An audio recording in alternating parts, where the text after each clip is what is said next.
Alright mga kababayan, mga kaibigan, mga katokis, mga kapots. Kamusta po kayong lahat? And once again, welcome back po dito sa ating mumunting channel, Simply Tokis Vlog.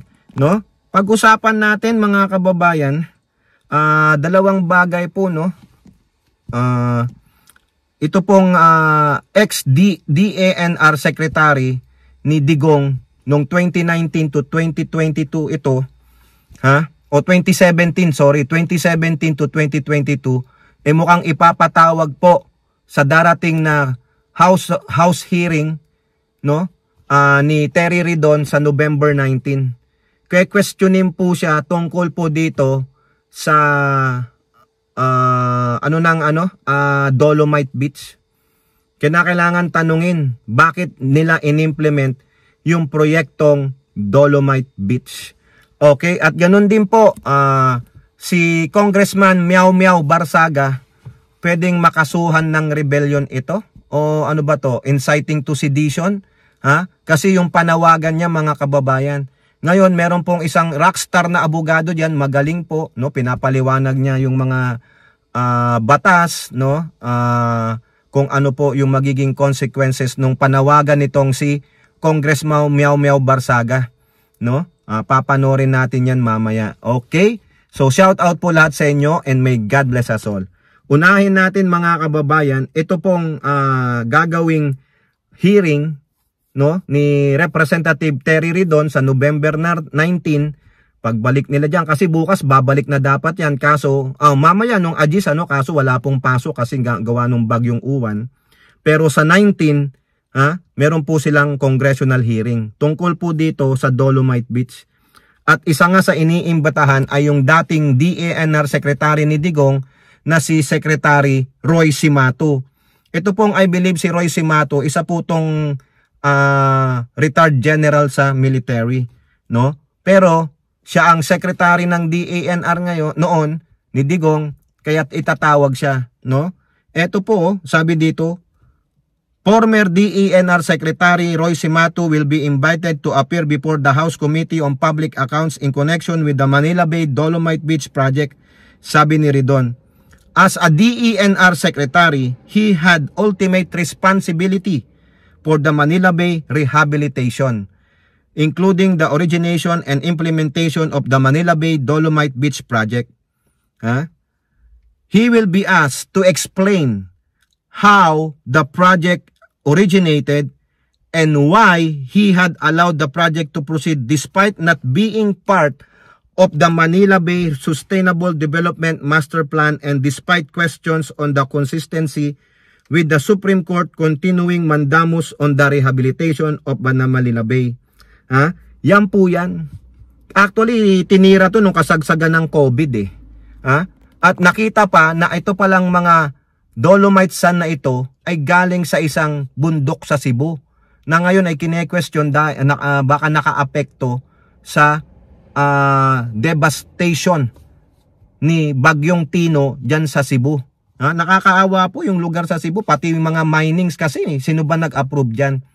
Pero itong si Cimatu, magigisa lang ito, hindi lang pati baka to sa Dolomite Beach Baka yung mga illegal mining, baka pati Sierra Madre ini-illegal mining ninyo. Ay nako. Dapat hindi lang itong Dolomite Beach Lahat ng mining, busisiin. Illegal o legal man. Mukhang puto, sinisira nyo ang kalikasan, kaya yan, no? Wala nang pro-protekta sa atin. Kaya dapat dito, kung ano man ito, kung pamumulitika, sasabi kasi ng mga DDS, pamumulitika daw yung ginagawa ni Ridon, no? Kinukutya na nga si Ridon ng mga DDS kung ano-anong pinagsasabi, pero ang sabi ni Ridon, mamatay kayo sa inggit. Sabihin nyo na lahat, i-troll nyo na ako, pero gagawin ko ito for the sake of transparency and accountability. Pati nga si Loren Legarda, sabi niya, hindi niya malaman ano ang dahilan bakit ipinagpatuloy ang proyektong Dolomite Beach. Wala nga ito wala itong project na ito sa Manila Bay Rehabilitation. Hindi po kasama yan, pati sa NEDA, hindi kasama yan. Isiningit lang, ilang bilyong piso yan. O ngayon nakasira pa kayo ng kalikasan. Kaya malaki po ang gagawing papel dito ni ex-DENR Secretary Roy Cimatu. Tama lang yan. 'Di ba? O sige, napaganda nyo ang Manila Bay na walang mga basura, pero is it worth it? Is it worth it? Ano ngayon ang itsura ng Dolomite na to? Ha? 'Di ba? Kaya itong si Ridon, sabi niya, I don't care kung ano pa ang sabihin ng mga DD shit na ito, basta itutuloy ko ito. Kung tingin nila pinopolitika ko ng Duterte, yun ang tingin nila. Pero sa akin, ang tingin ko dito, it is just pure accountability, transparency. Yan po, dapat kung may nangyaring kabulastugan dito, dapat i-explain ni si Matu para malinis niya pangalan niya. Di po ba? O, hindi pala kasama sa Manila Bay Sustainable Development Master Plan at despite daw po sa question ng Supreme Court sa continuing mandamus on the rehabilitation of Manila Bay. Pero si Digong tinuloy pa rin niya eh. Wala namang magagawa si Matu dito kasi mga aso lang yan, mga robot po yan ni Digong. Digong governed the country as a dictator. Kung susuway ka kay Digong tulad ni DENR Secretary Gina Lopez, yung pinalitan ni si Matu, tanggal ka. Si Gina Lopez pinaglaban niya ang kalikasan. Ang dami niyang pinahintong mga illegal mining kasi nakita niya, sabi niya nga, you kill environment, you kill everything. O ayun ang nangyari. It is a proverbial saying ni Miss Gina Lopez, sumalangit na wang kaluluwa. 'Di ba? So anong gagawin ni Matu? Gusto niyang matuloy ang paghawak niya sa pwesto sa DENR, sunod-sunuran lang siya kay Digong. Oo. Si Digong talagang dapat kasama pa dito eh. Sabi niyo, command responsibility. O sama niyo si Digong. 'Di ba mga DDS? Hindi lang si Matu, magigisa si Matu dito. Abangan natin 'to mga kababayan ha. O now ito pa, pasok na tayo dito kay Congressman Meow Meow na naman. Kung maalala nyo, si Meow Meow nananawagan na ng people power. Nananawagan na pabagsakin ng gobyerno. Ha? Rebellion daw po ang sinasabi niya, mga kababayan. Okay? So dito po, meron pong video si Attorney Ibanez, the rockstar lawyer, mga kababayan. Napakaganda po ng paliwanag ni Attorney Ibanez, mga kababayan, na kung saan sinasabi niya, pwede bang makasuhan itong si Meow Meow, mga kababayan, kasi ang ingay masyado eh. Ha? Na kumbaga gusto niya pabagsakin ng pangulo. Ha? 'Di ba? Nakakahiya po, mga kababayan. Meron pala na sinasabi si Attorney Ibanez na pwedeng makasuhan itong si Congressman Meow Meow, mga kababayan. Ha? Ito po, mga kababayan, panoorin ninyo. May bagong video na naman si Barsaga. This time, he is calling for people power. Tignan nyo ang video. My fellow citizens, President Marcos plans to arrest all of his political opponents. Earlier today, Marcos issued an arrest warrant against Senator De La Rosa, an ally of former President Duterte, which President Marcos is also arrested. But it will not stop there. The Marcos administration also plans to imprison Senator Bongo, Senator Villanueva, and Senator Marcoleta. Marcos has followed in the footsteps of his late father, Marcos Sr., and has started to arrest and kill any politicians who oppose his corrupt government. There's only one solution left, and that is for people power, for our citizens to march towards the gates of Malacanang and remove the source of corruption that steals and destroys our beloved country. We will ensure that Marcos and Romualdez are imprisoned for their crimes. God bless the Philippines.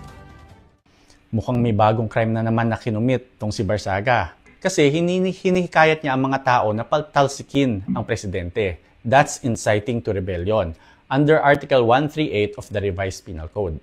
Sabi sa batas, any person who, without taking arms, shall incite others to the execution of acts of rebellion by speeches, writings, or other representations.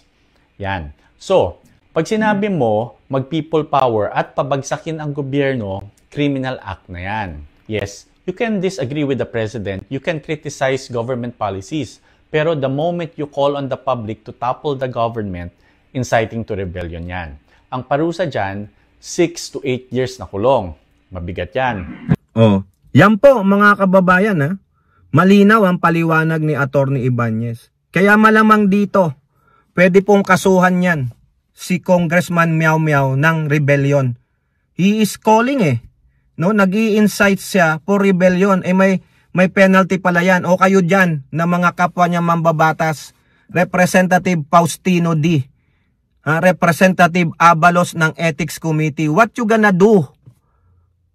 Itong kabaro nyo na Congressman Hayop, nagkakalat. Nag-i-incite to rebellion na siya. Gusto niya nang pabagsakin ng Pangulong Marcos. Iniimbitahan niya na ang mga tao. Malinaw Ngayon, kung pwede bang kontrahin to ni Miao Miao, panugutan niya. Kontrahin niya yung sinasabi ni Attorney Ibanez, yung mga abogado niya. Nag-cite na po ng Revised Penal Code Article something si Attorney Ibanez. You are inciting to rebellion. Dapat kasuhan ka na. Dapat may magkaso na po dyan, mga kababayan. Ordinaryong citizen, kasuhan nyo na. Kayong mga makabayan black, kasuhan nyo na yan. Di ba? Mga Marcos loyalist, sino man, may abogado dyan, kasuhan nyo na. O di kaya mga ordinaryong Marcos loyalist lang, kasuhan nyo na si Barsaga. Yan sinabi na ni Attorney Carlo Ibanez. May kaso siya, 6 to 8 years in prison pag matutunayang guilty. May video evidence Siguro hindi alam nito ang ginagawa nito, hindi humihingi ng advice sa mga lawyer niya. O ngayon, huling-huli ka, inciting to rebellion ka, di po ba? Kaya salamat po Attorney Ibanez sa pagla-lighten up sa atin. Subscribe nyo po yan, nasa FB niya. Okay? Kayo po, ano pong yung masasabi? Comment down below and don't forget to like and share. Hope to see you in the next videos. Bye-bye. God bless.